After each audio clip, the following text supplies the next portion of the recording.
Bismillahirrahmanirrahim. Assalamualaikum warahmatullahi taala wabarakatuh. Alhamdulillahi rabbil alamin, wassalatu wassalamu ala asyrafil anbiya'i wal mursalin wa ala alihi wa sahbihi wa barik wassalim ajma'in.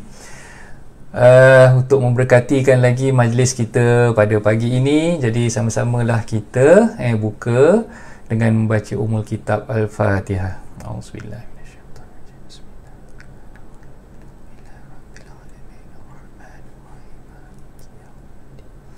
Iyyaka na'budu wa iyyaka nasta'in. Ihdinas siratal mustaqim.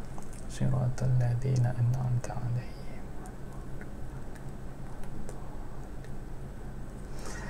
Okey, selamat pagi semua. Alhamdulillah bertemu kita sekali lagi dalam rancangan live bersama saya Aizat Ismail di Facebook page Hartanah dan Anda.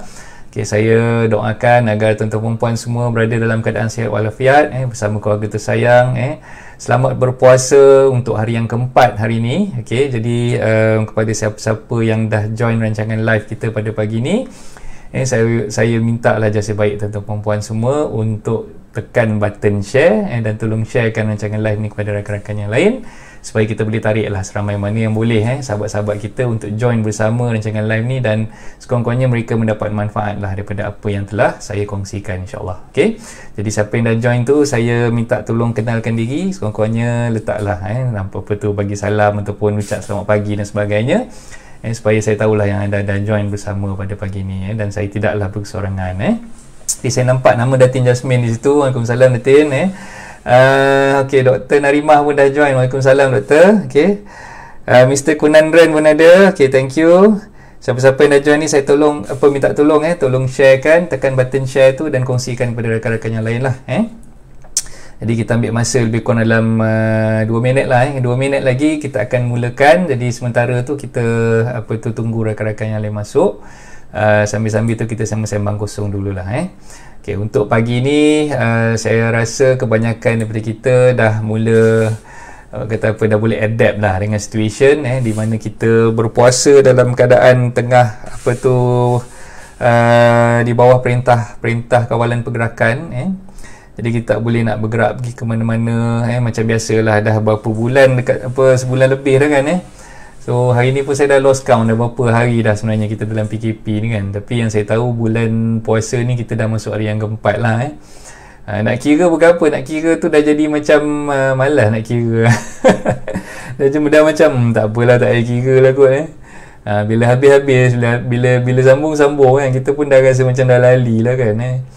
Tapi itulah, bila dalam tempoh perintah kawalan pergerakan duduk di rumah ni tidak membataskan sebenarnya kita punya aktiviti harian tu, walaupun mungkinlah agak terjejas, tapi tak terbatas pun untuk kita meneruskan dengan ibadah puasa kita. Tak ada alasan pun bila duduk kat rumah ni, janganlah pula cipta macam-macam alasan untuk orang kata tidak mengerjakan ibadah puasa tu kan. Jadi banyak lagi perkara yang kita boleh lakukan berada di rumah ni. Kalau dalam kebiasaannya mungkinlah dalam kita berterawih tu kita pergi ke surau, kita pergi ke masjid sebelum-sebelum ni kan. Jadi untuk tahun ni kita tak boleh nak buat demikian. Kita gunakanlah peluang tu untuk kita sama-sama berterawih, untuk kita sama-sama orang kata mengerjakan ibadah khusus ataupun ibadah umum di rumah kan. So masing-masing ada keluarga, ada isteri, ada anak, jadi kita boleh mengajak mereka untuk sama-sama lah berjemaah dan menunaikan solat sunat tarawih tu di rumah lah kan. So tak payahlah kita nak risau-risau tahun ni tak dapat nak pergi ke surau, pahala tu kurang dan sebagainya. Yang macam yang saya dah tekankan selalu, jangan fikir kita nak buat kerja Tuhan, kita fikir nak buat kerja kita je. Fikir apa yang kita kena buat sebagai seorang hambanya, jangan fikir apa yang Tuhan akan buat untuk kita. Kita just fikir apa yang kita perlu buat untuk Tuhan kita, insyaAllah. So itulah yang saya boleh kongsikan pada pagi ni sebagai peringatan lah kepada kita semua, insyaAllah. Okay. Saya nampak nama Ain Naim di situ. Waalaikumsalam Ain. Okay, Haji Wahab. Waalaikumsalam Haji Wahab. Terima kasih kepada siapa-siapa yang dah join ni. Jadi siapa-siapa yang dah join ni, saya minta tolong tekan button share. Tolong kongsikanlah rancangan live ni kepada rakan-rakan yang lain supaya lebih ramai yang boleh join kita lah pada pagi ni, insyaAllah. Okay, jadi untuk topik pagi ni saya nak kongsikan sesuatu yang mungkin nak kata di luar daripada bidang hartanah tu tak juga. Bila kita cerita pasal MRTT ni sinonim dengan pinjaman. Bila kita nak buat pinjaman perumahan dengan bank ataupun dengan lembaga pembiayaan perumahan sektor awam LPPSA, biasanya memang kita digalakkan untuk ambil package takaful ataupun package insurans kan. Jadi MRTT ni sinonim dengan mereka yang nak buat pinjaman dengan bank ataupun dengan government. So bila nak buat pinjaman dengan bank ataupun government tu, kebiasaannya pihak bank ataupun LPPSA sendiri menghendaki kita untuk membuat ataupun untuk mencarum di dalam skim dipanggil takaful ataupun insurans lah.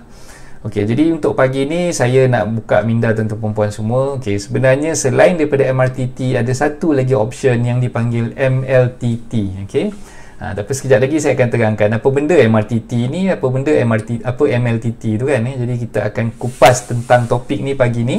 Dan sementara kita nak tunggu kawan-kawan yang lain masuk tu, mungkin sebagai mukadimahnya lah, saya boleh tegangkan di sini lah. Okay, kebanyakan daripada kita beranggapan bahawa ambil insurans ni adalah satu perkara yang mungkin tak berapa penting. So bila mungkinlah mereka merasakan bahawa hidup ni mungkin panjang lagi, mereka merasakan bahawa okay lah, aku ni mungkin nyawa aku panjang kot, aku tak rasa macam aku nak meninggal awal kan, aku tak rasa macam aku nak kena TPD ataupun total permanent disability itu dalam masa terdekat kan. Jadi kebanyakan daripada kita ni mungkin merasakan bahawa nak ambil takaful ataupun nak ambil perlindungan insurans ni tak begitu mustahak ataupun penting. Okay? Semua orang akan fikir macam tu. Okay? Semua orang akan fikir macam tu dan semua orang akan rasakan bahawa perlindungan takaful ni macam satu perkara yang membebankan bagi mereka lah, bagi mereka yang tak berapa faham dan bagi mereka yang mungkin tak arif tentang kepentingan adanya takaful ataupun insurans tu. Okay? Ada setengah orang pula memikirkan bahawa bila dia muda, bila dia masih lagi bujang, belum berkahwin dan dia tidak ada kepentingan lah, tak ada kepentingan untuk nak protect income dia, nak protect income dia, jadi dia merasakan bahawa ambil takaful ni adalah satu benda yang merugikan sebab dia kena contribute every month, dia kena bayar setiap bulan takaful ni kan. Dan dalam masa yang sama dia rasakan bahawa mungkin bila umur dia masih muda lagi, dia masih lagi sihat walafiat, boleh bekerja dan sebagainya, dia merasakan bahawa pengambilan polisi takaful ataupun polisi insurans ni tak begitu mustahak bagi dia lah kan. Tapi dia lupa sebenarnya kita bila nak ambil polisi ataupun nak ambil perlindungan takaful ni ataupun insurans ni, kita dimestikan sihat tubuh badan dan tidak berpenyakit. Jadi tuan-tuan puan perlu faham di situ. So bila kita masih lagi berada dalam keadaan sihat walafiat, masih lagi muda, masih lagi orang kata dalam keadaan yang mampu untuk bekerja dan sebagainya, masa itulah yang sebenarnya kita ni digalakkan untuk ambil package ataupun perlindungan takaful. So bila kita dah kena penyakit, kena penyakit pula tu, kena penyakit kritikal, contoh katalah kita kena sakit jantung, na'udzubillah, minta jauh lah, kena sakit buah pinggang ataupun kena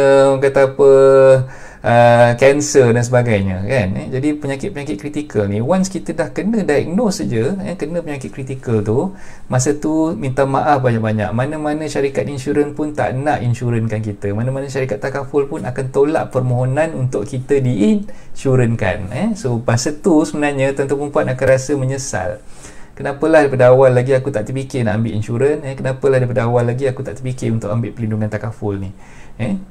Saya bercakap ni bukannya nak menjual apa-apa, dan saya bukannya seorang ejen takaful atau ejen insurans. Saya hanyalah seorang peguam. Cuma saya ingin mengingatkan tuan-tuan puan semua, di samping saya mengingatkan diri saya lah tentang betapa pentingnya perlindungan takaful tu, dan betapa pentingnya kita ni diinsurankan. Jadi ada juga yang especially untuk orang Melayu kita lah, dia rasa macam benda ni haram ni, mana boleh ambil insurans ni kan, ni semua tak, orang kata menepati tak mematuhi syariah dan sebagainya. Jadi sebenarnya tuan-tuan perempuan, mungkin kalau tuan-tuan perempuan cakap macam tu, saya ingin mengingatkan lah, sebenarnya sekarang ni kita dah ada option, kita dah ada pilihan untuk memilih pelindungan takaful yang mana benda tu adalah mematuhi syariah. Mematuhi syariah. Jadi kita boleh pilih sama ada nak ambil yang insurans konvensional ataupun kita nak ambil perlindungan di bawah takaful. Jadi saya syorkan tuan-tuan puan, sebagaimana yang disyariatkan tu, kita ikutlah mana yang dihalalkan. So maksud dia kita kena cari yang mencari mencari yang halal tu adalah wajib, mencari yang halal tu adalah fardu kan. Jadi kita gunakanlah kesempatan ni, kita duduk kat dalam Malaysia ni, banyak aja syarikat-syarikat takaful yang tumbuh bak cendawan sekarang ni, merata macam-macam nama syarikat ada, dan mereka ni pun telah mendapat pengesahan daripada Bank Negara Malaysia, yang mana syarikat-syarikat takaful ni telah pun mempunyai lesen yang boleh beroperasi sebagai syarikat takaful yang patuh syariah. Jadi kita pilih yang mana patuh syariah ni lah. Saya tak naklah sebutkan mana-mana syarikat. Tuan-tuan perempuan boleh tengok sendiri, boleh tanyakan, boleh dapatkan maklumat tu sendiri daripada internet, daripada ejen-ejen takaful pun bersepah sekarang ni kan. Banyak ejen takaful yang ada.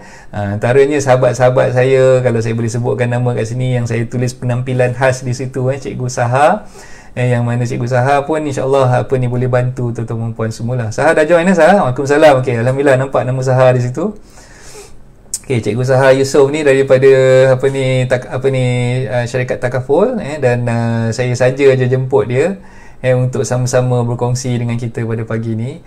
Mula-mula saya ingat macam nak buat cross telecast dengan dia, tapi saya tanya dengan dia, dia kata dia tak ready lagi. Tak apalah, kalau dia tak ready lagi tak apa. Jadi saya cakap dengan dia, cikgu kena duduk kat ruangan komen ni, kalau ada orang tanya, cikgu tolong jawab di ruangan komen tu. Jadi sekurang-kurangnya dia dah boleh bantu tuan-tuan perempuan semua. Kalau ada apa-apa pertanyaan yang mungkin berlegar-legar ni minda dan fikiran tuan-tuan perempuan semua tentang takaful ni, jadi bolehlah bertanyakan dengan sahabat saya, Cikgu Saha Yusof. Ustaz Nazri pun dah join. Waalaikumsalam Ustaz Nazri, terima kasih. Saya nampak nama Tuan Haji Zul Fakar di situ, Abel Zul. Waalaikumsalam. Tuan Ilyas Muhammad Ilah, waalaikumsalam dan selamat pagi. Tuan Irfan Daud, waalaikumsalam coach dan sahabat sekalian. Waalaikumsalam. Semua-semua yang dah join ni, Mita, Marsita pun ada, terima kasih. Semua yang dah join ni, saya ucapkan ribuan terima kasih lah pada semua. Dan di kesempatan ni, kalau boleh lah, saya nak minta tolong sekali lagi. Banyak kali dah saya minta tolong ni sebenarnya, tekan button share tu, tolong sharekan rancangan live ni kepada rakan-rakan yang lain, bagi ramai-ramai lagi yang join untuk pagi ni kan. Pagi ni nak buat apa kat rumah, tak ada buat apa pun kan, duduk sambil-sambil tengok telefon tu, masuklah rancangan live bersama kita. Nama Anggun pun saya nampak kat situ. Puan Zura Zarazia pun ada. Terima kasih kepada semua yang dah join. So kita mulakan. Bismillahirrahmanirrahim. Sekali lagi, Assalamualaikum warahmatullahi ta'ala wabarakatuh. Topik pada pagi ni berkenaan dengan perbezaan MRTT dengan MLTT. So bagi siapa-siapa yang mungkin belum familiar dengan terma yang saya gunakan ni, MRTT ni, MRTT ni adalah satu cabang dalam takaful lah. So bila tuan-tuan perempuan ingin membuat pinjaman dengan pihak bank ataupun pihak kerajaan melalui LPPSA, tuan-tuan perempuan sebenarnya ada yang digalakkan dan ada yang diwajibkan. So maknanya option tu di tangan tuan-tuan perempuan. Mana yang digalakkan tu maknanya tuan-tuan perempuan boleh pilih nak ambil MRTT ke ataupun tidak. Dan kalau misalnya kata yang satu lagi tu mungkin diwajibkan. Jadi dia tengok pada package insurans yang pinjaman yang tuan-tuan perempuan buat tu, biasanya pihak bank ni dia dah maklumkan sama ada tuan-tuan perempuan dimestikan, diwajibkan untuk ambil MRTT dengan mereka ataupun tidak. Jadi boleh tanya dengan pihak mortgage consultant ataupun banker tuan-tuan perempuan semua.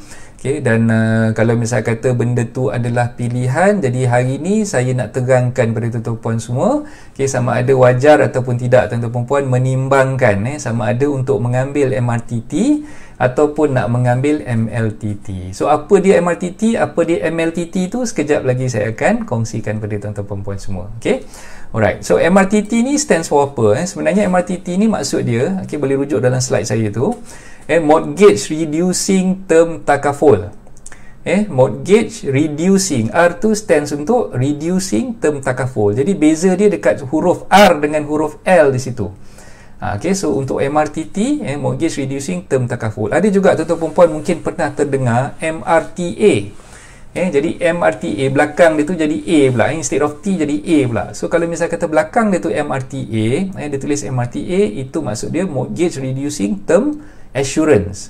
So maknanya untuk yang T ni stands for takaful, yang A tu pula stands for assurance. Jadi untuk yang Islamic, macam yang saya dah peringatkan awal-awal tadi, kita ni nak mencari yang halal tu adalah fardu kan. Jadi kita perlu cari yang takaful lah. Kita janganlah, kita kalau boleh avoid lah gunakan konvensional ataupun yang belakang dia tu A tu, MRTA tu.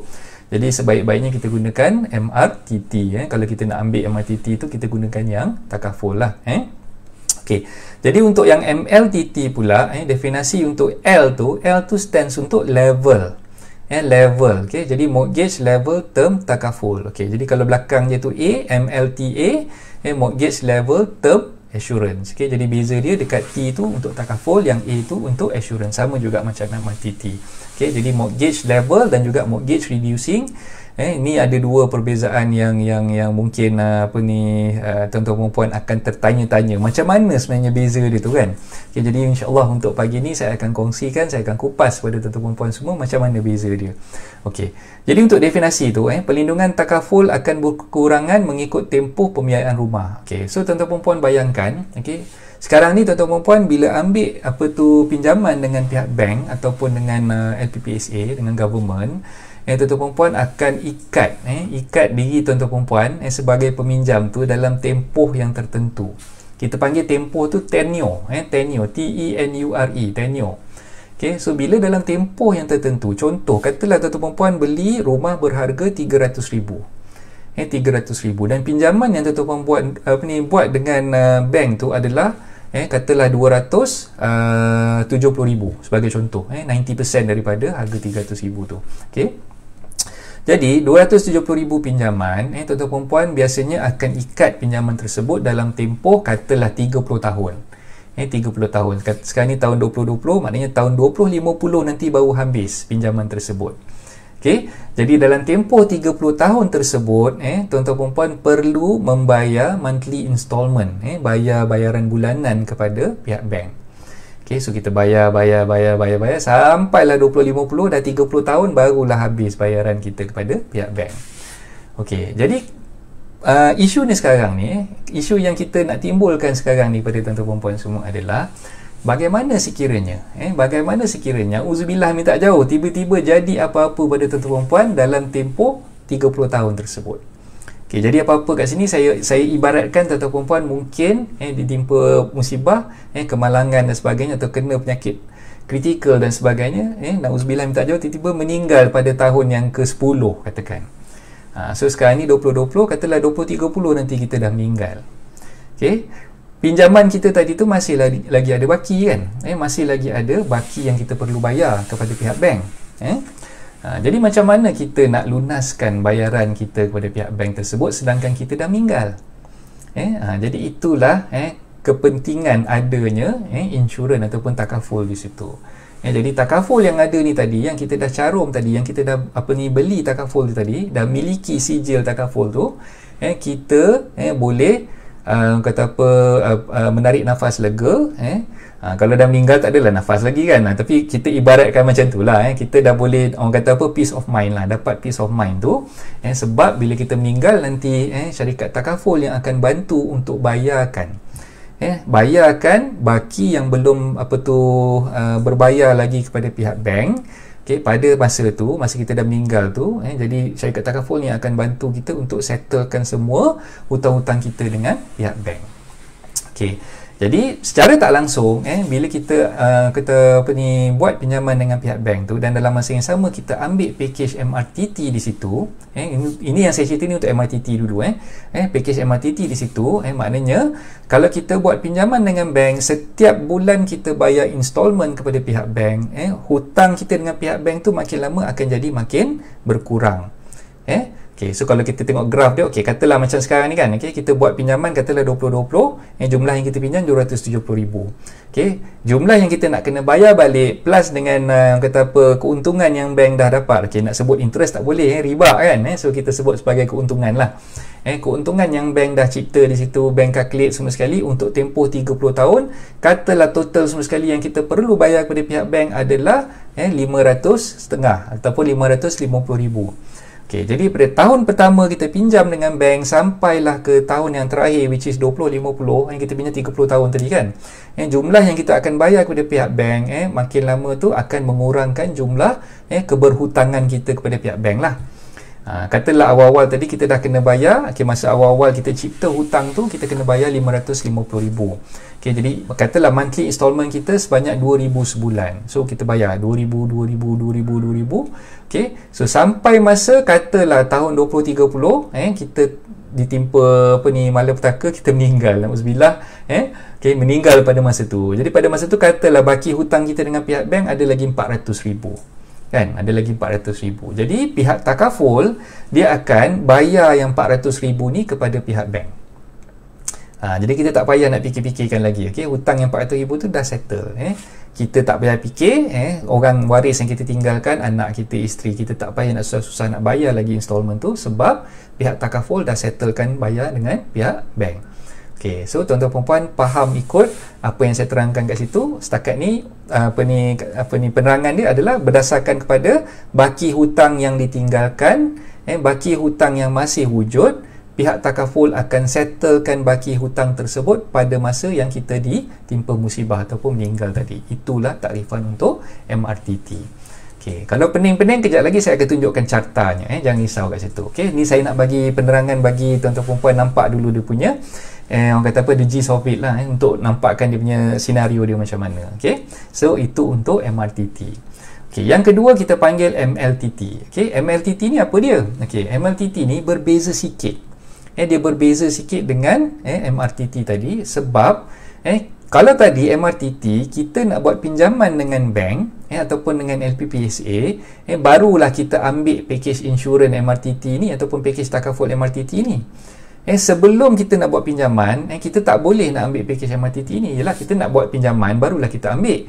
Kalau kita tak ada pinjaman, apa benda yang kita nak insurans kan, ataupun kita nak takaful kan, kita nak protect apa benda kan. Okay, so itu untuk MRTT. Maknanya bila kita baru nak buat loan, bila kita nak buat loan dengan pihak bank, barulah kita ambil MRTT tu. Okay, so beza dia dengan MLTT ni kita tak perlu nak tunggu nak buat loan nanti baru kita nak ambil. Maksud dia kita sediakan kita punya perlindungan takaful ataupun kita sediakan kita punya plan takaful ni daripada sekarang. Walaupun pada masa tu kita belum ada rumah, kita belum ada hutang lagi dengan pihak bank. Okay, memang nampak macam kelakar, macam pelik kan. Okay, tapi macam mana benefit dia kat situ? Okay, tuan-tuan perempuan bayangkan macam sekarang ni. Okay, kalau tadi MRTT dia akan insurankan untuk hutang kita. Dia akan takafulkan, dia akan protect untuk hutang kita. Tapi macam MLTT ni dia tak protect hutang kita tu. Tapi dia protect, dia ikut siapa tahu? Dia ikut diri kita ataupun dia ikut badan kita ni. Okay, so beza dia, okay, contoh katalah macam MRTT tadi, tuan-tuan perempuan beli rumah. Katalah sekarang ni rumah yang tuan-tuan perempuan beli tu alamat dia nombor 1 Jalan 5 Taman Dawani sebagai contoh. Okay, nombor 1 Jalan 5 Taman Dawani. Okay, so bila tuan-tuan perempuan buat pinjaman untuk beli nombor 1 Jalan 5 Taman Dawani, maka tuan-tuan perempuan kena beli satu polisi MRTT dengan insurans untuk cover loan untuk nombor 1 Jalan 5 Taman Dawani tadi. Okay, so fahamkan kat situ. Alright, so bila kita dah beli rumah lain, beli rumah lain dan Taman Dawani ni tadi kita jual, yang nombor 1 Jalan 5 Taman Dawani ni kita jual. Okay, secara automatik MRTT ataupun plan takaful MRTT yang kita dah beli dengan syarikat takaful tadi tu, dia akan terbatal dengan sendirinya. Okay, so selagi mana dia ada hutang, selagi itulah MRTT tu akan berjalan. Tapi setelah hutang tu diselesaikan sepenuhnya, ialah bila kita jual kan kita dah orang kata apa tu ada harga jualan yang kita dapat dan kita settlekan hutang kita dengan bank kan. Okay, Okay, so ketika kita dah buat full settlement dengan pihak bank, secara automatiknya MRTT tu akan terbatal. Tu yang saya kata tadi, MRTT ni dia ikut hutang yang kita buat. Okay, dia tak ikut diri kita. Okay, so kalau kita beli rumah baru pula, katalah rumah baru ni nombor 1 Jalan 10 Taman Bahagia sebagai contoh. Okay, so yang rumah Taman Bahagia ni kita tak boleh pindahkan MRTT punya takaful ni kepada rumah Taman Bahagia, tak boleh. Dia kena beli takaful yang baru, dan yang Taman Dawani tadi tu dah settle kan, so maknanya yang tu dah tak ada pelindungan takaful. Yang untuk Taman Bahagia ni dia kena create MRTT yang baru lah. Maknanya kita kena beli package takaful yang baru untuk rumah yang baru, sebab dia follow rumah yang kita pinjaman yang kita buat, dia bukannya follow diri kita. So kat situ tuan-tuan puan perlu faham. Okay, macam MLTT dia berbeza. Sebab apa? MLTT ni kita create untuk protect diri kita. Yang follow insurans ataupun polisi takaful ni, yang akan follow tu sebenarnya dia akan follow diri kita sendiri. Dia bukannya follow rumah yang kita beli ataupun hutang yang kita buat.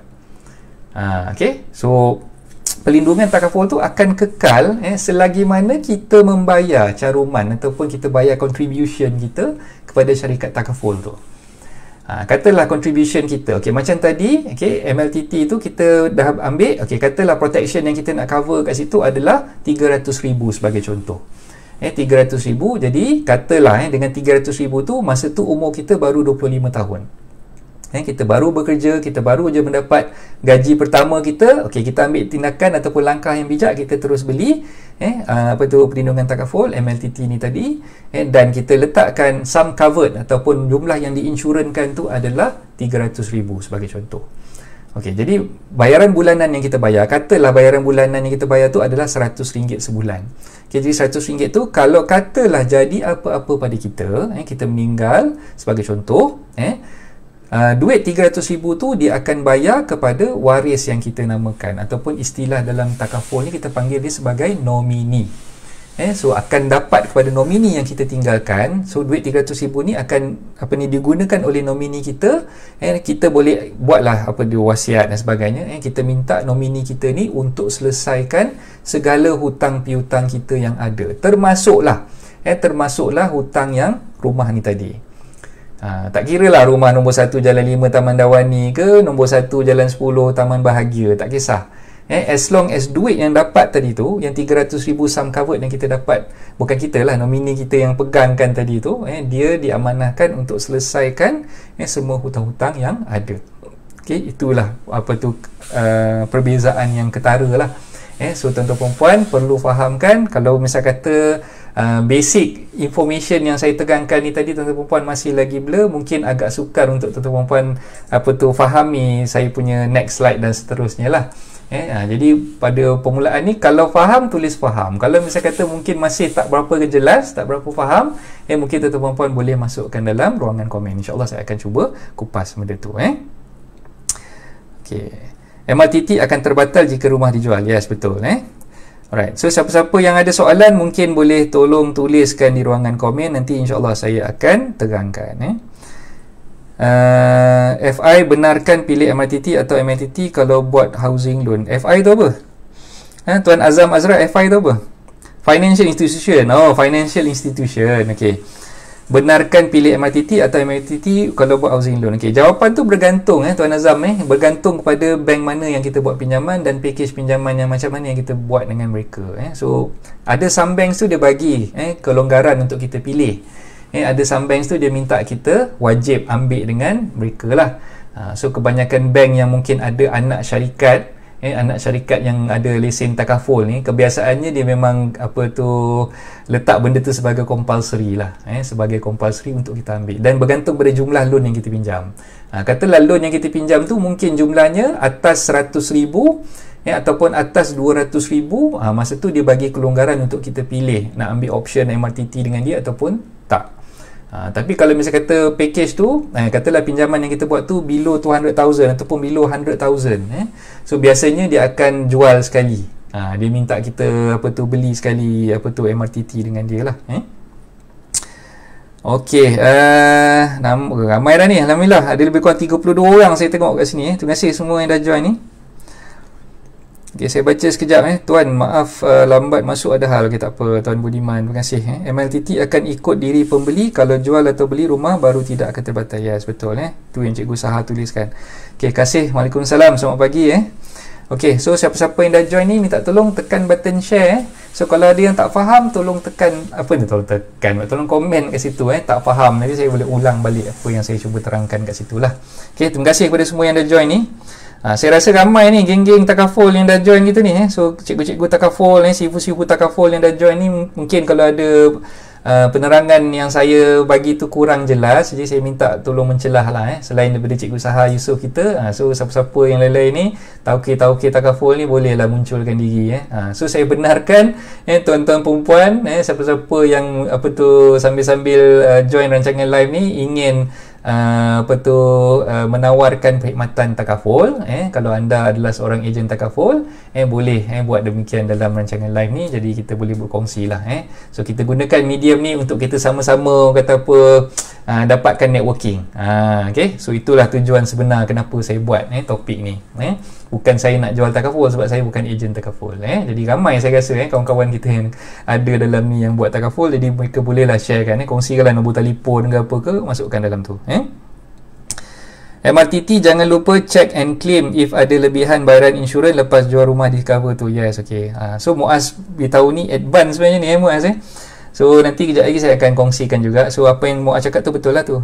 Setiap housing loan, setiap MLTT, atau boleh total campur housing loan? Okay, sebenarnya untuk satu rumah, satu housing loan, satu MLTT, satu MRTT. So macam yang Faiza tanya ni, MLTT ni, okay, MLTT sebenarnya dia tak terhad pada jumlah rumah yang kita nak beli ataupun kita nak miliki. Okay, so dia ikut kepada pinjaman yang kita buat dengan bank tu, ataupun kita nak letakkan berapa sum covered tu terpulang pada kita. Contoh katalah sekarang ni Faiza ada sebuah rumah. Okay, dalam masa yang sama Faiza ada hutang-hutang lain. Katalah ada hutang kereta, ada hutang personal loan. Jadi campur semua sekali, katalah jumlah hutang yang kita ada tu lebih kurang 300,000 sebagai contoh. Okay, katalah sekarang ni Faiza ada hutang 300,000 termasuk hutang rumah, hutang kereta dan juga hutang personal loan tadi. Okay, kita risau kalau misal kata kita meninggal, kita tak boleh nak settlekan hutang tu dalam masa yang terdekat. Dan kita takut benda tu akan membebankan waris-waris yang kita tinggalkan. Jadi kita syorkan, ambil lah MLTT. Jadi MLTT ni kita boleh letakkan mungkin 300,000 tu sebagai jumlah minimum lah. Untuk sum covered tu 300,000 tu sebagai jumlah minimum. Okay, dan kalau katalah package pinjaman yang kita ambil tadi, yang katalah Faiza buat dengan bank tadi untuk pinjaman rumah tu katalah 200,000 kan. Okay, 200,000 tu dah ada MRTT dengan pihak bank. Dah ada MRTT dengan pihak bank. Okay, tak salah sebenarnya kalau Faiza nak ambil package MLTT lagi sekali. Boleh je, sebab MLTT ni sebenarnya optional kepada kita, dan dia sebenarnya bukan tujuan untuk kambus hutang rumah semata-mata. Dia boleh gunakan untuk kambus hutang apa-apa sekalipun. Sebab bayaran tu sum covered ataupun jumlah yang diinsurankan tu akan dibayar kepada waris kita. Jadi kita yang tentukan duit yang dah dibayar tu akan dibayar untuk apa, tujuan apa. Katalah waris kita dah terima tadi, kita dah buat wasiat siap-siap. Itu yang kepentingannya kita ada MLTT ni, dan dalam masa yang sama kita ada insurans. Kita ada wasiat. Jadi kita boleh letakkan dalam wasiat kita tu hutang-hutang yang kita nak selesaikan. Jadi kita amanahkan orang yang jadi nomini ni untuk selesaikan segala hutang piutang yang ada melalui duit takaful yang kita dapat, dia panggil sum covered tadi tu lah. Jadi sum covered ni ikut letak pada diri kita sendiri. Kita nak namakan kita nak letakkan berapa jumlahnya, dan nomini tu kita boleh namakan sesiapa pun yang kita percayalah. Okay, so untuk menjawab soalan Faiza, maknanya tak ada masalah pun. Kita nak letak berapa jumlah kat situ, kita boleh letak saja. Bagaimana keadaannya sekiranya kita ambil joint loan? Okay, kalau ambil joint loan pun sebenarnya, kalau ikutkan dalam package MRTT, biasanya MRTT, okay, ni saya cerita yang MRTT dulu Abezul. So Abezul kena faham dalam package MRTT, biasanya dia akan tengok siapa yang diletakkan sebagai peminjam, sebagai borrower di situ. Okay, kalau Abezul kata kat situ yang buat loan tu joint name, yang SPA dua nama, nama husband dan juga nama wife, yang loan pun dua nama husband dan juga nama wife. Okey, jadi untuk menjawab soalan Abang Zul ni, sebenarnya package MRTT yang ditawarkan tu biasanya dia akan tawarkan untuk kita beli untuk dua-dua coverage. Nak cover, nak protect suami dan juga nak protect isteri sekali. Okey, ada juga setengah bank yang mana package MRTT yang dia tawarkan tu tak komprehensif. Maknanya dia akan letakkan satu figure ataupun letak salah seorang sahaja. Tu kita kena check balik dengan bank lah. Kita kena check balik dengan bank. Okey, so maknanya persoalannya di sini, sebelum kita nak tentukan sama ada nak ambil package MRTT dengan bank ataupun nak buat MLTT dengan syarikat takaful lain, kita kena tengok apa sebenarnya yang pihak bank tawarkan kepada kita. Okey, so macam soalan yang Abang Zul tanya tadi tu, kalau katalah package yang ditawarkan di bawah MRTT oleh pihak bank tadi tu tidak komprehensif. Tidak komprehensif maknanya dia cover hanya salah seorang, ataupun dia cover dua-dua tapi jumlah yang di cover tu, sum cover tu tak sampai pun jumlah loan yang kita pinjam. Dia less than jumlah loan yang kita pinjam tadi. Jadi no point, bagi saya no point juga ambil MRTT tu kan, sebab dia cover pun tak penuh. So sebaik-baiknya kita ambillah satu option lain, yang mana saya boleh cadangkan kat sini, ambillah MLTT untuk cover yang tak cukup tadi tu. Katalah yang tak cover tadi wife, so ambil MLTT untuk wife, at least bila wife meninggal, husband tu taklah sakit sangat nak bayar pinjaman perumahan tadi. Okay, dan sebaliknya kalau katalah wife tu di cover, yang husband tak di cover. Jadi bila husband tak di cover, husband ni ambillah MLTT dengan syarikat takaful luar, sekurang-kurangnya dia boleh bantu. Kalau katalah husband tu meninggal awal, yang MLTT tadi tu kick off, dah bayar sum covered di situ, dan wife tu boleh gunakan duit tu untuk settlekan hutang yang masih ada dengan pihak bank. Itu pendapat saya lah. Okay. Jika cuma beli rumah untuk tinggal sendiri, mana satu yang lebih baik? Okay. So beli rumah yang untuk tinggal sendiri ni pun bergantung Cik Budiman pada pinjaman yang kita buat dengan pihak bank tadi. Okay. Sekarang ni Cik Budiman, kita kena faham bila namanya buat pinjaman je, bila kita buat pinjaman, kita kena faham bila meminjam kena bayar balik, betul tak? So bila kita buat pinjaman dengan pihak bank, kita kena bayar balik kepada pihak bank lah. Okey. Jadi isu dia sekarang ni bukan isu rumah tu kita nak buat investment untuk sewakan ke, ataupun untuk rumah tu kita duduk sendiri. Itu bukan isu utamanya. Isu utamanya sekarang ni adalah protection yang kita nak cover. Protection yang kita nak cover sekiranya kita tak boleh nak meneruskan kelangsungan hidup, kita meninggal awal ataupun kita kena cacat kekal awal. Yang cacat kekal tu istilah dia TPD lah, Total Permanent Disability. So bila kita kena cacat kekal awal ataupun kita meninggal awal, sekurang-kurangnya kalau rumah tu kita duduk sendiri, kita tak payah nak risau-risau nak bayar lagi dah bulan-bulan. Sebab installment tu dah disettlekan awal oleh insurans yang kita ambil tadi, takaful yang kita ambil tadi. Okey, kalau tanya saya yang mana satu lebih baik? Okey, yang mana satu lebih baik tu sebenarnya benda tu agak subjektif. Okey, kena tengok daripada tuan-tuan puan punya bajet, dan kena tengok daripada tuan-tuan puan punya kehendak. Okey, tak apa, nanti kejap lagi Cik Budiman jangan risau, saya akan kongsikan benda tu dalam slide saya seterusnya. Saya akan letak comparison di situlah. Okey, so sekarang ni kita just go through sikit-sikit lah apa yang ditanyakan ni. Nanti insyaAllah ada masa nanti kita akan kupas ikut slide yang saya buat ni. Ada slide-slide-nya kejap lagi. Okey, contoh kita MLTT cover 300,000 hutang tahun 2020, dan 2022 ada beli rumah lagi nilai 300,000. Okey, so macam mana kena beli lain atau boleh cover top up MLTT yang ada? Okey, jawapan untuk soalan Faizah ni boleh cover top up, tak ada masalah. Okey, kalau Faizah nak top up polisi yang sedia ada, contohlah polisi yang sedia ada tu ataupun kita panggil sijil lah. Untuk takaful kita tak panggil polisi, kita panggil sertifikat. Tu beza dia. Okey. Dan beza takaful, okay, kalau saya boleh kupas sikit lah, beza takaful dengan beza conventional insurance ataupun yang non takaful ni. Okay, beza dia adalah kita membayar, kita tak panggil bayaran yang kita bayar kepada takaful tu sebagai premium. Bayaran yang kita bayar kepada syarikat takaful tu, yang bayaran monthly installment yang kita bayar tu, itu kita panggil sebagai contribution. Itu beza dia. Kalau kita beli insurans, kita bayar premium. Tapi kalau kita ambil package takaful, plan takaful, kita ambil tu dan kita bayar tu, kita panggil sebagai contribution. Okay, jadi itu antara benda-benda yang ni lah. Dan yang menyebabkan takaful ni ada kata apa, sah ataupun halal di sisi syariah adalah disebabkan adanya akad. Adanya akad takaful tersebut. Jadi bila kita beli takaful, memang dia ada akad dan kita orang kata apa, dah bersetujulah dengan akad tersebut. Jadi bila kita ambil plan takaful ni, dia membezakan dengan yang conventional insurance tadi tu. Yang conventional insurance ni dia tidak ada akad. Dan mekanisme yang ada dalam kaedah takaful tu sendiri pun dia patuh syariah dan comply dengan apa yang dah gariskan oleh undang-undang Islam lah. Dan itu sebenarnya antara perkara yang mungkin saya boleh highlightkan di sini lah. So berbalik kepada soalan Faizah ni tadi, katalah sekarang ni Faizah dah ambil package MLTT untuk rumah pertama 300,000. Jadi untuk rumah yang kedua, katalah rumah yang kedua ni pun harganya 300,000 juga. Jadi total semua sekali hutang yang Faizah ada sekarang ni 600,000. Rumah yang pertama ada 300,000, rumah yang kedua ada lagi 300,000. Jadi yang kerisauan kita ni, kita nak cover dua-dua rumah tu sekali kan. Kalau kita meninggal, rumah pertama dah settle habis, yang rumah kedua ni pun dah settle habis kan. Jadi kalau katalah sum covered yang ada mula-mula tadi 300,000, memanglah tak cukup nak cover dua-dua rumah sekali kan. Jadi untuk tujuan nak cover rumah yang kedua tadi, Faizah boleh ambil pilihan. Boleh ambil pilihan sama ada nak upgrade, dia panggil upgrade lah, upgrade polisi ataupun sijil takaful yang awal-awal tadi tu, daripada 300,000 menjadi 600,000. Itu kalau nak upgrade. Ataupun pilihan yang satu lagi, Faizah boleh tambah aja polisi takaful yang baru.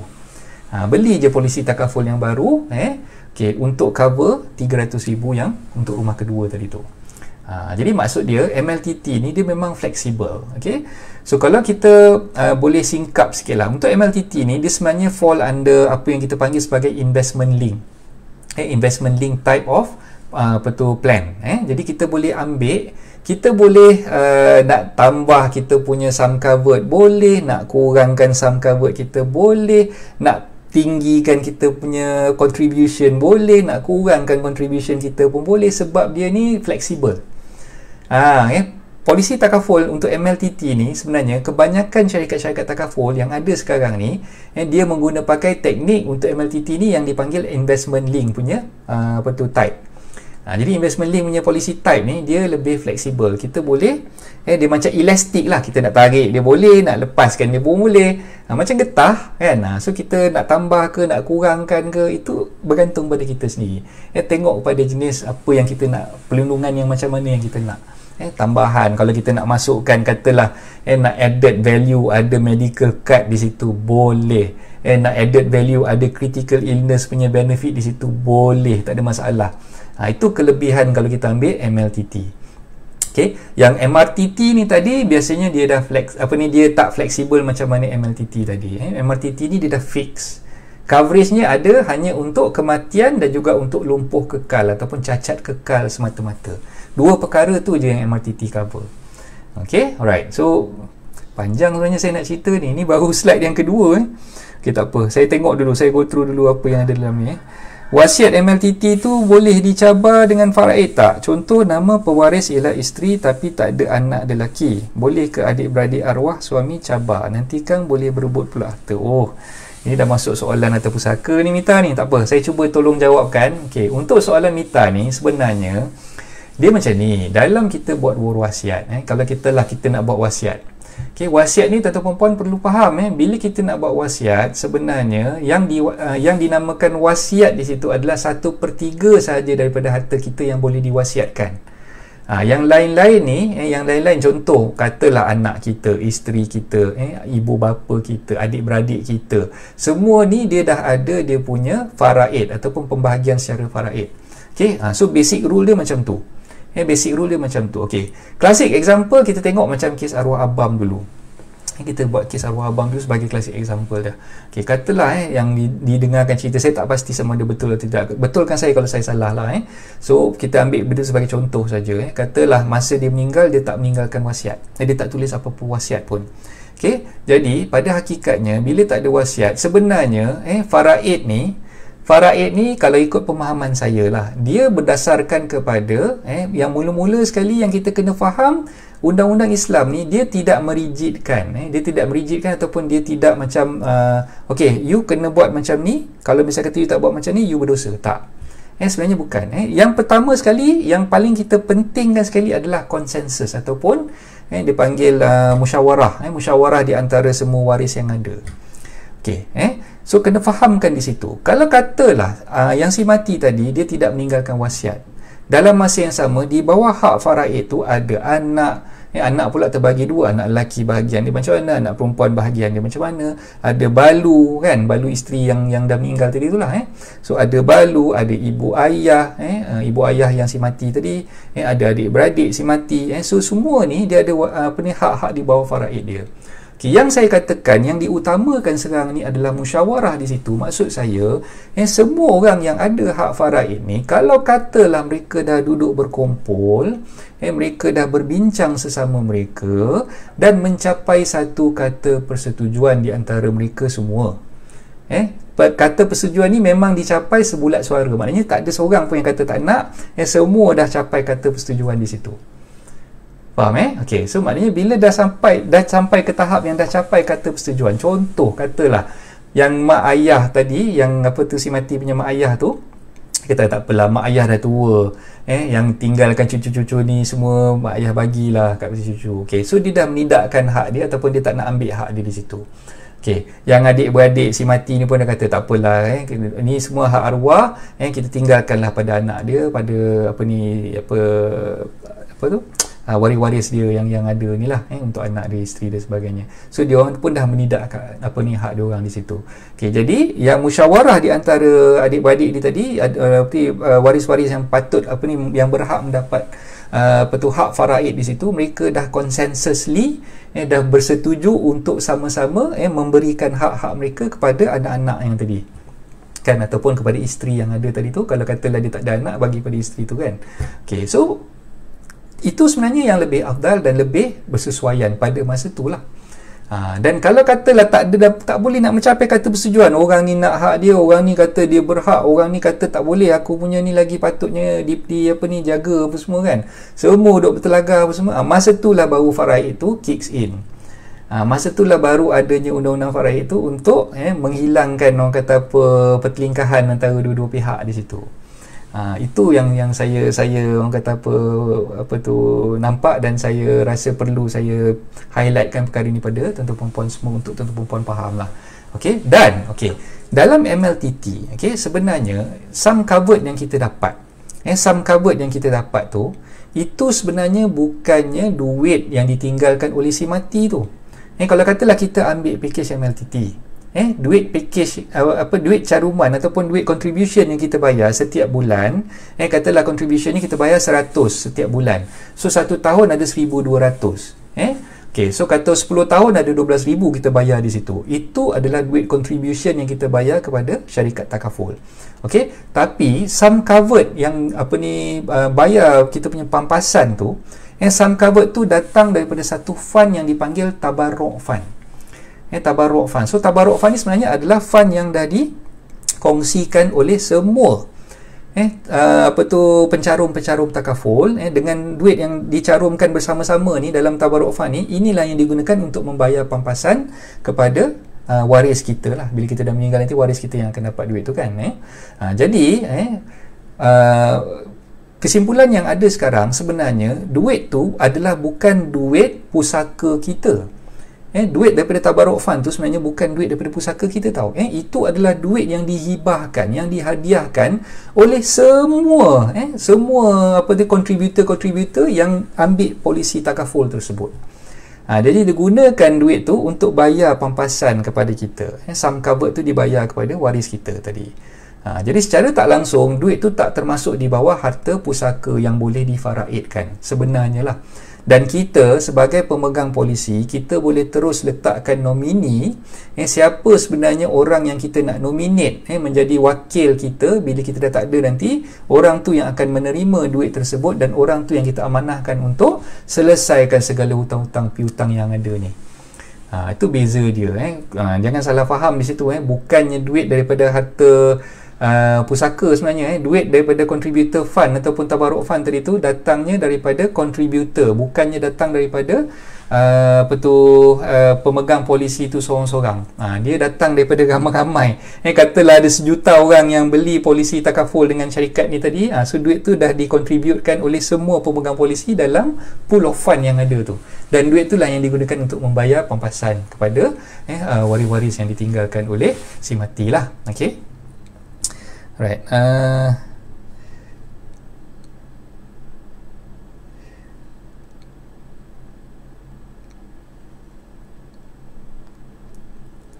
Okay, so sekarang ni Mita okey tak? Boleh nampak tak soalan tu?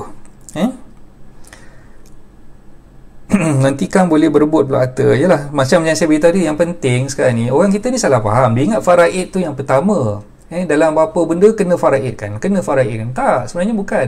Yang penting konsensus, persetujuan daripada ahli-ahli yang menerima faraid tersebut. Jadi kalau mereka dah bersetuju, tak ada masalah.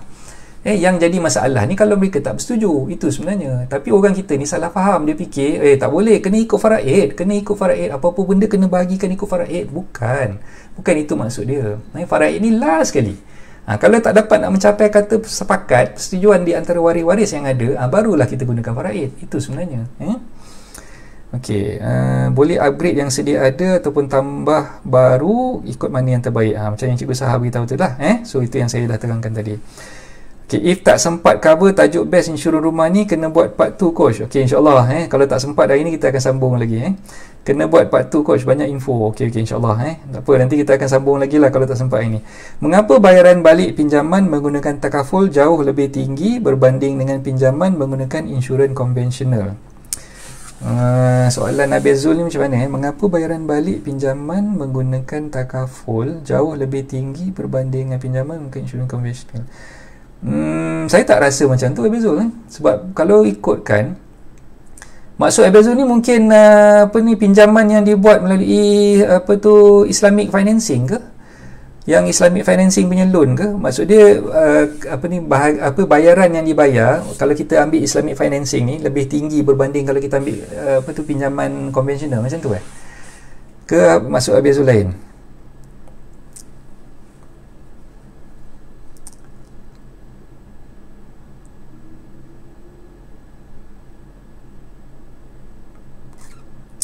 Okey, kalau saya boleh cuba tolong jawab lah Bezul tanya ni. Sebenarnya kalau ikutkan benda tu bergantung kepada dipanggil keuntungan yang dibuat oleh bank lah, kadar keuntungan. Kalau kata konvensional kita panggil interest rate lah, tapi kalau dalam takaful tu kadar keuntungan.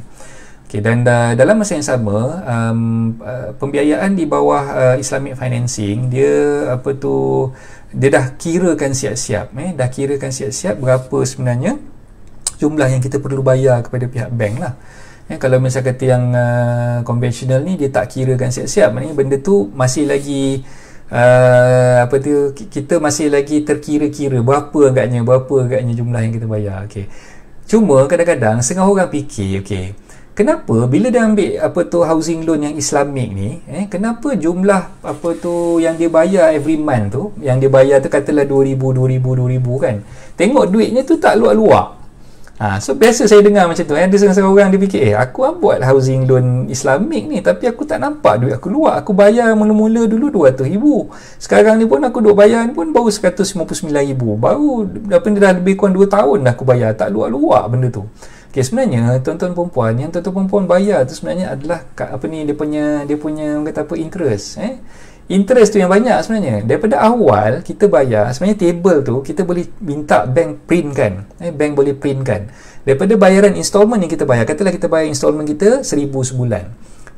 Daripada 1,000 tu sebenarnya berapa ringgit aja yang bayar untuk pokok, yang lain tu semua bayar untuk servis interest. Okay, so dalam kaedah takaful, dalam kaedah Islamic financing, untuk loan yang Islamik ni pula, dia dah kirakan siap-siap jumlah yang kita kena bayar balik berapa dan berapa yang kita kena keuntungan yang bank dah kaut dekat situ lah.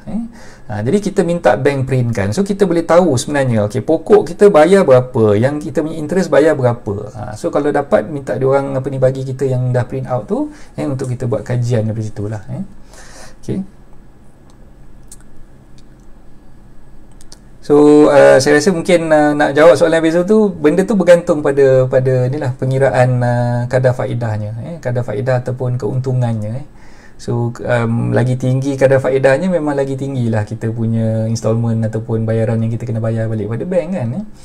Jadi kalau macam sekarang ni, bila rate tu dah turun, OPR dah turun dan sebagainya, so mungkin sekarang ni bila kita tengok kita punya, kalau ada online punya statement tu kan, online punya statement tu boleh nampak kat situ jumlah tu dah jadi kurang. Sebab apa? Sebab kaedah pengiraan kadar faedah tu dah diturunkan. Jadi kita punya bayaran bulanan yang kita nak kena bayar pada bank tu pun jumlah totalnya pun jadi berkurang lah di situ kan. So sebenarnya it doesn't means that when you buat loan konvensional, you punya bayaran balik bulanan tu lebih rendah. Not necessarily, tak semestinya. So macam yang saya punya pendapat gitulah. Tengok balik dia punya statement yang ada. So kalau katalah kita dah buat pinjaman tu mungkin dah 2-3 tahun yang kita dah buat pinjaman, so minta dia printkan statement tu, yang mana bayar pokok, yang mana bayar interest kat situ, baru kita tahulah berapa sebenarnya bayaran yang kita dah buat. Okey, ada Tuan Farid kat sini ada tanya ni, Tuan Zat, sekiranya kita ada polisi takaful dengan sum covered RM500,000 dengan period yang lebih daripada period loan, adakah bermaksud kita boleh gunakan polisi takaful tersebut sebagai MLTT untuk rumah dengan loan tak lebih RM500,000? Yes, boleh, tak ada masalah. So macam kes Tuan Farid ni, kalau misalnya kata Tuan Farid tak nak ambil MRTT pun tak apa, sebab coverage dah ada dah di situ, ada RM500,000 kat situ kan. So unless kalau katalah Tuan Farid beli rumah harga 1 juta, kalau beli rumah harga 1 juta maknanya lebih daripada RM500,000 kat situ, so Tuan Farid kenalah top up, ambil lah satu package untuk top up polisi yang sedia ada tu, sebab RM500,000 tak cukup lah untuk cover loan yang RM100,000 kan. So kena top up sikit lah dari situ. Jadi untuk menjawab soalan Tuan Farid tu, tak ada masalah, boleh proceed je dengan loan yang sedia ada tu, boleh proceed. So dengan polisi yang sedia ada tu boleh proceed untuk beli rumah yang harganya RM500,000 ataupun bawah daripada situlah. So kalau misalnya kata nak beli rumah yang di atas harga RM500,000, sebab sum covered yang ada tu tak cukup, kita kena tambah lagi lah polisi baru untuk pastikan coverage kita tu lengkap lah kan, boleh cover kita punya loan yang baru tu. Okay, so kalau tengok kat sini carta yang ada ni, kalau tuan-tuan tengok MRTT okay, ni untuk carta MRTT. So MRTT kalau tuan-tuan tengok, okay, katalah permulaan tuan-tuan ambil loan RM300,000, RM300,000. okay, na'udzubillah minta jauh, tiba-tiba katalah pada tahun yang ke-10, ni tahun ke-10 ni tempoh dia tahun yang ke-10, na'udzubillah kita meninggal, kita meninggal kat situ. So baki yang ada pada masa tu, hutang kita tinggal RM200,000, RM200,000. Jadi yang MRTT akan bayar ataupun syarikat takaful akan bayar terhad setakat RM200,000 sahaja. So maknanya dia tengok hutang kita tinggal berapa, so daripada hutang kita yang tinggal itulah yang MRTT akan bayar kepada bank. Okay, jadi kalau katalah sampai towards the end ni, nampak sampai hujung ni, katalah tenurenya 30 tahun. Okey, pada tahun yang ke-30 kita sihat walafiat, tak ada apa-apa, tak meninggal, sampai tahun yang ke-30 benda tu habis macam tu sajalah. Maknanya MRTT insurance tu sampai tahun yang ke-30 dia akan matang pada tahun yang ke-30 tu, sebab kita punya pinjaman pun habis pada tahun yang ke-30. Makanya MRTT tu pun takkan ada apa-apa dia panggil pulangan di situ. So maknanya habis gitu je lah. Okay, so berapa sebenarnya jumlah yang kita nak kena bayar untuk MRTT? Dia sebenarnya bergantung pada 3 perkara. Bergantung pada 3 perkara. Yang pertama adalah kita punya umur. Umur kita, makin kita tua, makin tinggilah dia punya premium yang kita perlu bayar, ataupun contribution yang kita perlu bayar. Okay. Yang kedua adalah tenure loan. Lagi panjang tenure loan yang kita buat dengan bank, lagi tinggilah MRTT punya premium yang kita perlu bayar. Okay. Yang ketiga adalah kita punya jumlah loan. Lagi banyak jumlah loan yang kita pinjam, lagi banyaklah dia punya premium yang perlu dibayar. So itulah dia punya 3 kriteria utama lah. Selain daripada itu mungkin ada setengah syarikat takaful ni dia nak tengok keadaan kesihatan kita macam mana. especially untuk loan yang besar-besar. Katalah loan 500,000 yang 500,000 dan ke atas, so kita nak ambil coverage pun 500,000 sebagai contoh. Jadi untuk ambil coverage 500,000 ni, biasanya lah syarikat takaful yang buat MRTT ni, dia nak suruh kita buat medical check up dulu. Nak kena buat medical check up dulu sebab sum covered dia besar. Sama lah kalau misalnya kata sum covered sampai 1 juta dan sebagainya kan. So bila nak buat tu, kita kena buat medical check up. Okay, so kalau dah confirm kita punya medical check up, result semua okey, barulah kita boleh ambil MRTT dengan syarikat takaful tersebut. Okay, so sebagai contoh, katalah sekarang ni tuan-tuan perempuan buat loan dengan Bank Rimau. Dengan Bank Rimau, okay, biasanya Bank Rimau dia akan suggest ambil dengan anak syarikat dia lah. So tuan-tuan perempuan mungkin tahulah kat sini kan, anak syarikat dia start daripada letter E kat situ. Okay, so Bank Rimau dengan letter E punya anak syarikat. Okay, so yang lain-lain pun sama juga. Kebanyakan bank komersial dia dah ada anak syarikat yang jual MRTT dengan untuk housing loan yang dia buat lah. Kebanyakannya memang ada macam tu lah. Jadi tengok carta yang saya dah kongsikan di situ. Daripada carta di situ, tuan-tuan perempuan boleh nampak perbezaan dia. Kalau katalah kita ambil loan daripada awal tu, makin lama kita bayar installment bulan-bulan tu, makin mengurangkanlah lagi baki hutang kita dengan pihak bank. Nauzubillah, jadi apa-apa pada kita dalam tahun yang ke-10 ke, tahun yang ke-5 ke, as long as hutang tu masih lagi ada dan coverage yang kita ambil tu adalah comprehensive coverage untuk cover the whole hutang yang ada tu, maka pihak takaful akan membayar caruman tersebut, membayar contribution yang sum covered tersebut kepada pihak bank untuk selesaikan baki hutang yang ada. Okey, so ini untuk carta MRTT. Okey,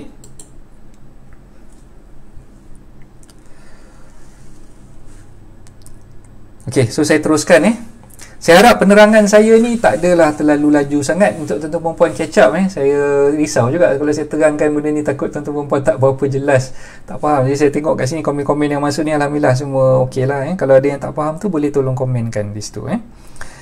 Okey, untuk MLTT, untuk MLTT beza dia adalah, macam saya dah beritahu pada awal-awal tadi, MLTT ni tak semestinya bila tuan-tuan perempuan nak create hutang, bila nak buat pinjaman perumahan, barulah tuan-tuan perempuan ambil MLTT ni.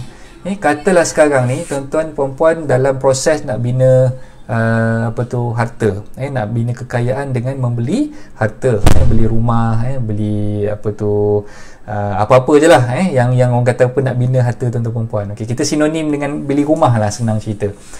So planning nak beli rumah tu katalah 4 tahun daripada sekarang.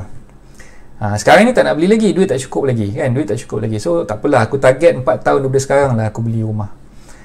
Dah tanamkan azam dalam hati ni, dalam tempoh 4 tahun tak nak, aku kena beli rumah ni kan, aku kena ada rumah sendiri. So apa yang saya cadangkan pada tuan-tuan perempuan semua, tuan-tuan perempuan dah boleh dah ambil MLTT tu sekarang. Jangan nak tunggu 4 tahun akan datang baru nak ambil MLTT tu. Tak, itu tak kena sebenarnya. Cara macam tu tak betul. Cara yang terbetulnya, yang terbaiknya adalah tuan-tuan perempuan kena sediakan tabungan untuk beli MLTT tu bermula daripada sekarang. Kenapa saya cakap macam tu? Tuan-tuan perempuan bayangkan macam ni lah. Katalah sekarang ni, tuan-tuan perempuan ni umur katalah 25 tahun lah, adik-adik, pangkat adik-adik saya lah, baru je grad daripada universiti, baru je start kerja. Mak ayah beritahu, engkau ni dah start kerja, engkau kena ada satu tabungan. Engkau kena disiplinkan diri engkau untuk menabung. Kau kena belajar cara nak kawal kau punya nafsu, kau kena belajar cara nak buat komitmen untuk diri kau sendiri. Mak ayah dah beritahu macam tu lah. So kita ni jam lah, apa benda yang mak suruh buat ni sebenarnya kan. Nak suruh aku kahwin ke? Nak suruh aku beli rumah ke? Nak suruh aku beli kereta ke? So anda pun tak tahu apa benda ni, anda pun terawang-awang apa semua ni, tiba-tiba jumpa Facebook live saya ni. Tengah tengok pula Facebook live saya sekarang ni kan. So kalau anda berada dalam situasi macam tu, saya cadangkan pada anda, awal-awal anda dah mula bekerja kat situ, anda kena sediakan tabungan dulu. Sediakan tabungan dulu. Jangan bina hutang. Jangan buat hutang baru out of sudden, baru start kerja. Sekarang ni baru start kerja, dah mula gatal nak beli kereta lah kan. Biasanya orang macam tu lah, budak-budak muda sekarang macam tu lah kan. So baru start kerja nak beli kereta dulu. Beli kereta pula tu bukan murah-murah ambil kereta, nak ambil yang full spec je. Yang harga dalam 40,000 tak nak, yang nak harga dalam 50 lebih. Kan, yang tak full spec tak best lah bang kan. Beli yang full spec punya kan. So bayar bulan-bulan dah 600 katakan. Gaji masa tu baru grad katalah 1,800. kan. Tolak 600 duit kereta, dah tinggal lagi 1,200 kan. Katalah masa tu duduk lagi dengan mak ayah, duduk menumpang lagi dengan mak ayah. Masa korang duduk dengan mak ayah ni, inilah masa yang terbaik untuk korang belajar untuk disiplinkan diri menyimpan, kan. Betul. So kalau tanya saya, pendapat saya, awal-awal lagi anda seharusnya kena sediakan tabungan dulu. Okey, tabungan kat sini apa yang anda perlu sediakan? Dua jenis tabungan yang anda perlu sediakan. Satu tabungan untuk simpanan, satu lagi tabungan untuk kecemasan. Okey, saya dah terangkan dah benda ni dalam rancangan live saya sebelum ni. Okey, siapa-siapa yang tak tengok tu boleh tengok, rewind balik apa yang saya dah kongsikan. Okey. So tabungan untuk kecemasan tu termasuklah tabungan untuk MLTT ni. Okey. Kenapa saya kata kena sediakan tabungan kecemasan tu sekarang? Untuk tabung MLTT tu bukan nak tunggu bila nak beli rumah nanti baru nak sediakan tabungan tu. Okey, anda ibaratkan macam ni. So, saya nak bawa anda menerawang. Pejam mata sekejap. Pejam mata, dengar je suara saya ni. Dengar suara saya ni. Okey. Saya nak bawa anda menerawang. Okey, katalah sekarang ni anda berniat untuk beli rumah dalam tempoh 4 tahun daripada sekarang. Okey, rumah yang anda nak beli tu, katalah anda target rumah tu berharga 300,000. Okey, tabungan yang anda perlu sediakan tu anda perlu buat sekarang kerana apa tahu? Sebab nak capai, nak dapatkan duit untuk bayar deposit rumah tu, sah-sah anda perlukan sekurang-kurangnya dalam 12%.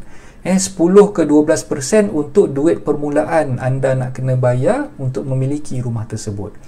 Okey, kenapa? 10% tu definitely untuk bayar deposit, 10%. Yang ada 2% tu untuk kos-kos sampingan. Nak bayar legal fee, nak bayar stamp duty dan sebagainya. Okey, so plus minus lebih kurang dalam 12%. Okey, so tabungan tu anda kena sediakan daripada sekarang. Kalau misal kata anda tak sediakan tabungan tu sekarang, nak beli rumah harga katalah 300,000 tadi, anda perlu ada duit sekurang-kurangnya lebih kurang dalam 38,000, lebih kurang lah. 38,000 anda kena sediakan. Okay, kalau tak sediakan tabungan tu daripada sekarang, sampai bila anda nak dapat kumpulkan 38,000 ataupun 40,000 tu, kan? Jadi susah. Kalau kita mulakan dari sekarang, target 4 tahun daripada sekarang, insyaAllah kita boleh capai matlamat tu. Okey, so tabungan tu ada dua. Satu tabung untuk simpanan, satu lagi tabung untuk kecemasan. Yang saya panggil tabung simpanan ni tadilah untuk anda sediakan duit nak capai matlamat nak beli rumah dengan 10% deposit yang ada tadi tu, dan juga duit tambahan 2% untuk settlekan legal fees dan sebagainya. Okey, yang tabung satu lagi ni tabung kecemasan untuk MLTT. Tabung kecemasan ni untuk takaful. Okey, katalah sekarang ni anda bayangkan anda nak beli rumah harga 300,000 pada masa tu. Okey, dalam tempoh 4 tahun lagi. Okey, katalah dalam tempoh 4 tahun ni macam-macam boleh berlaku. Macam-macam boleh berlaku. Okey, antaranya katalah anda ni kerja naik motor katakan. Okey, tadi dah coach kata tak boleh beli kereta. Okeylah, tak apa coach. Aku tak beli kereta coach, aku bawa motor je pergi kerja. Okey, tak apalah. So anda bawa motor pergi kerja, nak jimat main pasal. Kan? Okey, anda bawa motor kan. Okey, sampai satu masa tiba-tiba nauzubillah tak jauh anda accident. Okey, anda accident. Okey, anda bayangkan anda dalam situasi yang mana anda accident. Nauzubillah minta jauh lah, bukan saya doakan anda accident, tapi kita cuba gambarkan keadaan tu lah. Okay, anda accident, anda jatuh, dan dalam masa yang sama anda kena total permanent disability. Kaki anda hilang sebelah, tangan anda hilang sebelah. Nauzubillah minta jauh lah. Okay, TPD ni maksud dia apa tahu? Hilang dua tangan, ataupun hilang dua kaki, ataupun cross, hilang satu tangan, hilang satu kaki, ataupun buta kedua-dua belah mata. Itu yang dipanggil total permanent disability. Kalau hilang satu tangan ni je belum TPD lagi tau. So kena faham kat situ. Hilang dua belah tangan, ataupun hilang dua belah kaki, ataupun buta kedua-dua belah mata, ataupun cross, hilang satu tangan dengan satu kaki, itu dikirakan sebagai TPD. Okey, so kalau katalah berlaku TPD di situ, anda dah bedridden, dah duduk kat rumah tak boleh nak buat apa. Okey, so anda dah ambil package pelindungan takaful di situ. Package pelindungan takaful yang anda dah ambil ni tadi dah boleh digunakan untuk apa tahu? Untuk settlekan apa-apa hutang yang anda ada pada masa tu. Dan dalam masa yang sama, kalau katalah anda berhajat nak beli rumah pada masa tu, okay, anda dah boleh beli rumah sendiri dengan duit takaful yang anda dapat, sum covered yang anda dapat tadi.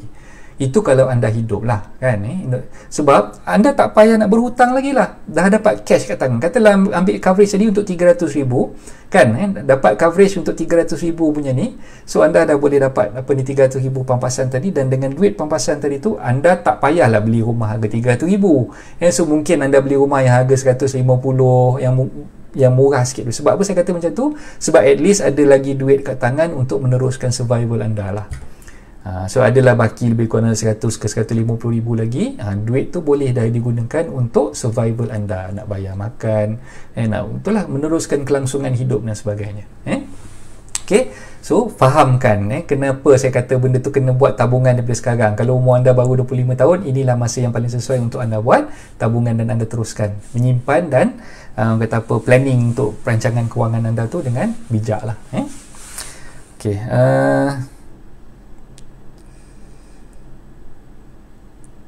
okay, kita tengok lagi komen-komen yang masuk. Faham, MRTT bayaran tahunan, MRTT bayaran bulanan. Okey, Tuan Man Manlan, saya nak betulkan sikit. MRTT tu bayaran dia bukannya bayaran bulanan. MRTT tu bayaran dia bukannya bayaran tahunan, dia bayaran dia one lump sum, dia sekali bayar je. MRTT bayarnya sekali, maksud dia bila kita ambil MRTT, kita bayar terus kepada syarikat takaful tu sekali je. Katalah dah kira total semua jumlah yang kita perlu bayar untuk dapatkan package MRTT tadi adalah 10,000 sebagai contoh. Untuk coverage selama 20 tahun, sebagai contoh 10,000. Dia tengok pada umur, faktor yang saya beritahu tu lah, faktor umur, faktor pinjaman yang kita buat berapa jumlahnya, dan faktor tenure berapa tahun kita nak ikat tadi tu kan. So bila kita dah ambil MRTT, kita dah bayar one lump sum kepada syarikat takaful tadi. Okay, dan MRTT ni sebenarnya kita boleh masukkan sekali duit yang kita nak bayar premium tu di dalam pinjaman yang kita buat dengan bank.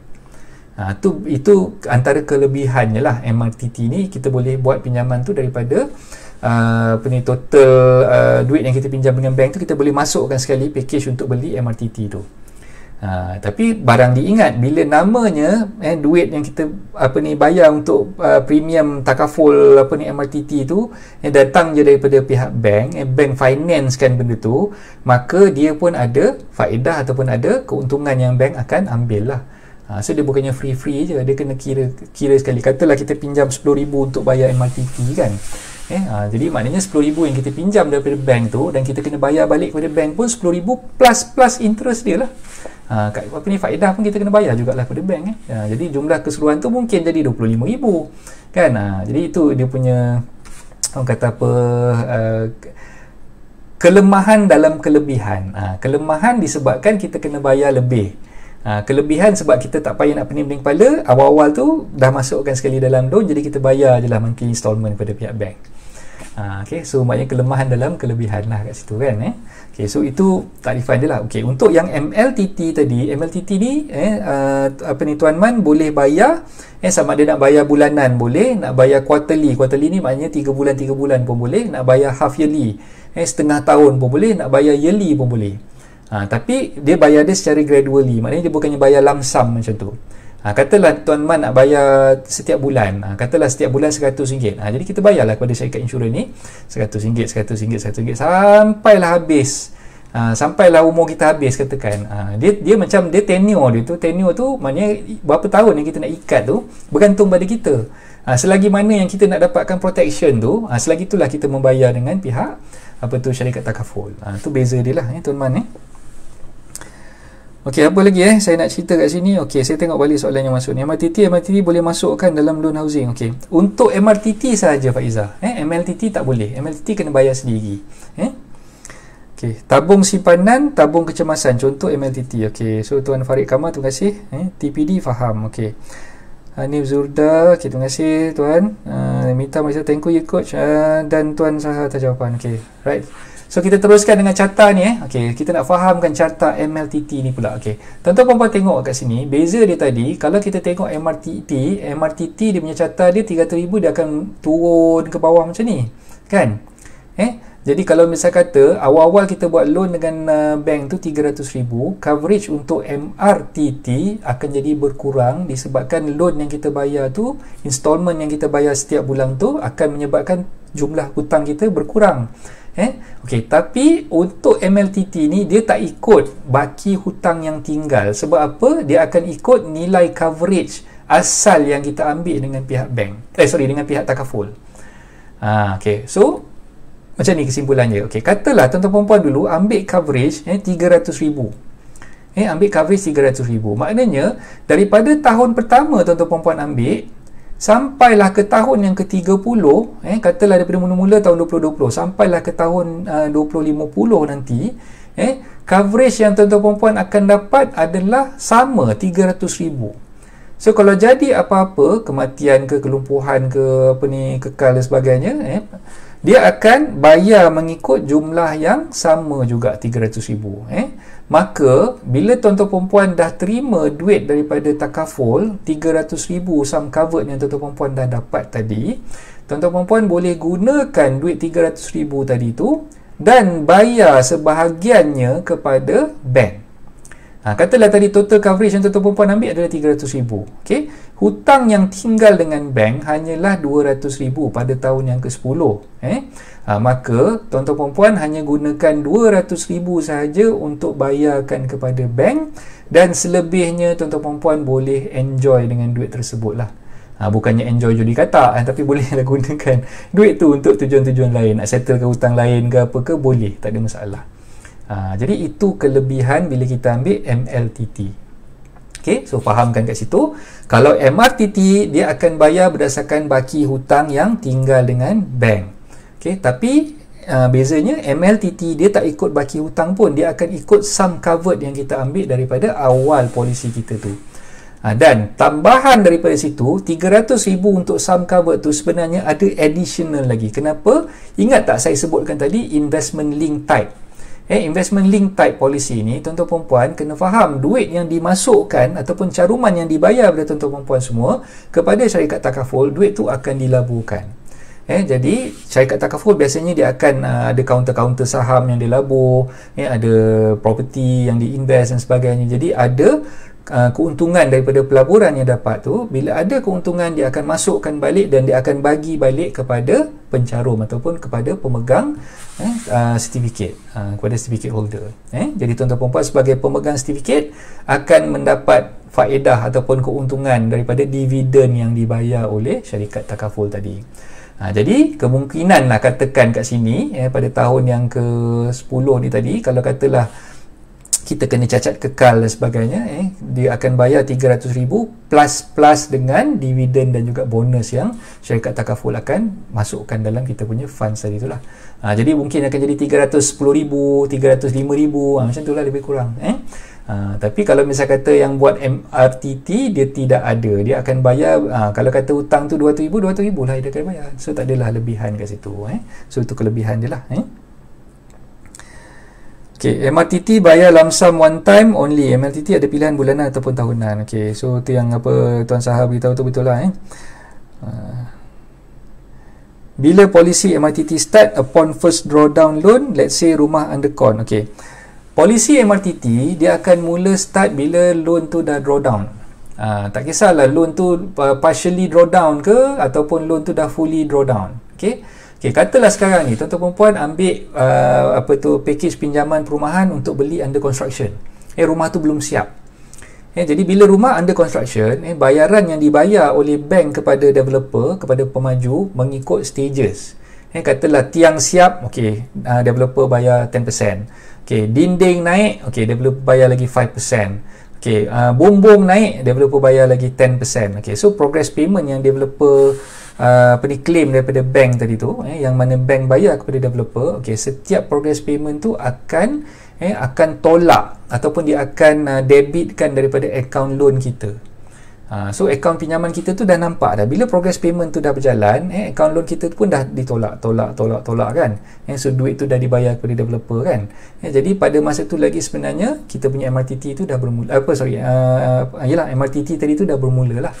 Jadi coverage tu berdasarkan kepada kita punya sum covered yang kita buat pinjaman dengan bayaran yang kita orang kata yang bank bayarkan kepada pemaju tadi tu.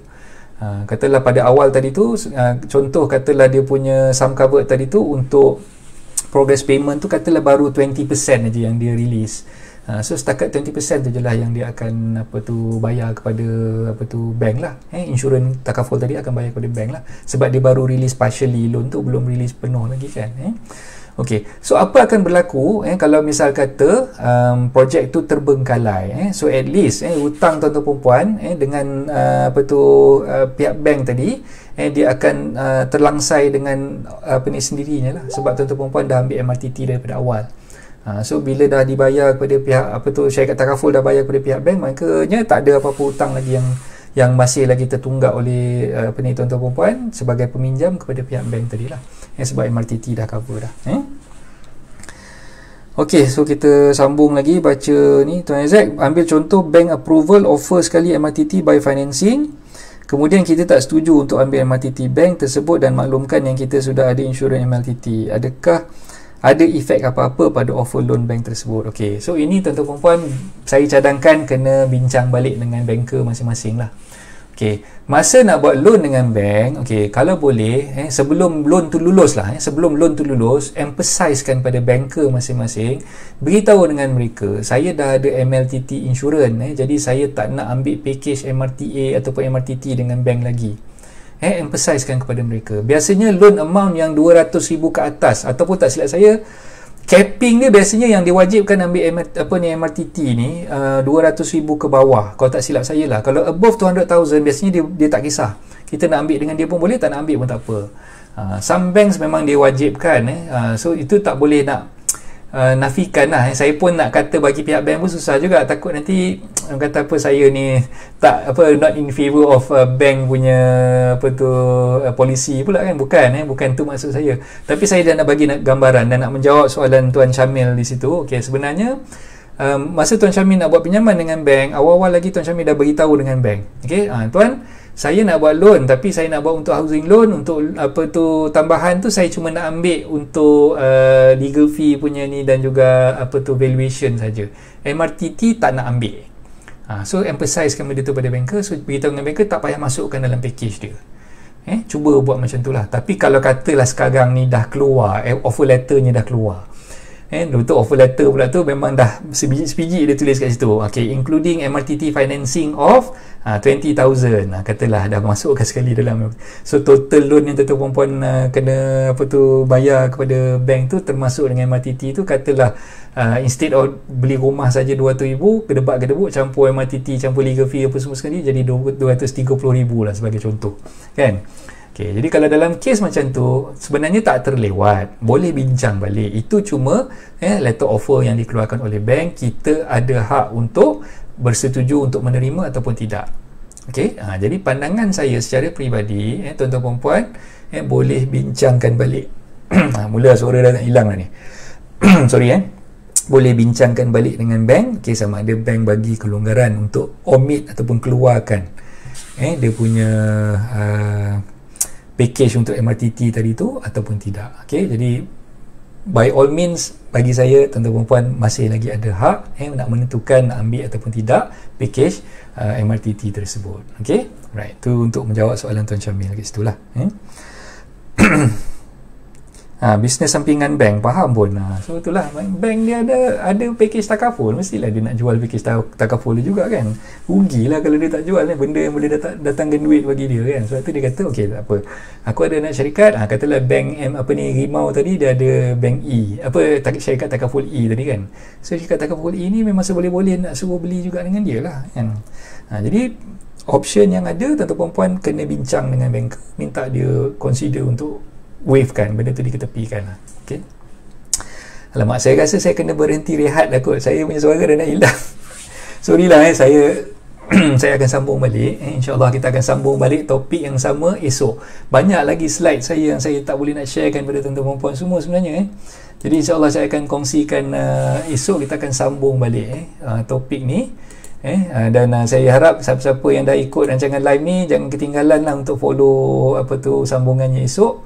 Saya minta maaf tak dapat nak meneruskan, dah sejam setengah, lebih kurang sejam setengah dah kita ke udara dah ni. Jadi setakat ni saya rasa segala pertanyaan tuan-tuan perempuan tu kalau boleh nanti saya akan kumpulkan dan saya akan kupas dalam rancangan live esok pagi, InsyaAllah. So esok pagi pukul 10 macam biasa kita akan jumpa pada Facebook page Hartanah dan Anda, dan kalau ada soalan-soalan yang saya terlepas pandang tu, insyaAllah saya akan kumpulkan. Saya akan cuba jawab dalam siaran live esok insyaAllah. Okey, minta maaf saya nak minum air tak boleh tengah puasa, suara dah hilang kan. So saya terpaksa tangguhkan lah untuk pagi ni. Jadi sama-sama kita doakan agar saya sihat dan saya boleh berjumpa lagi dengan tuan-tuan perempuan esok insyaAllah. Okay, alright, itu saja perkongsian saya untuk pagi ni. Assalamualaikum warahmatullahi taala wabarakatuh. Bye bye.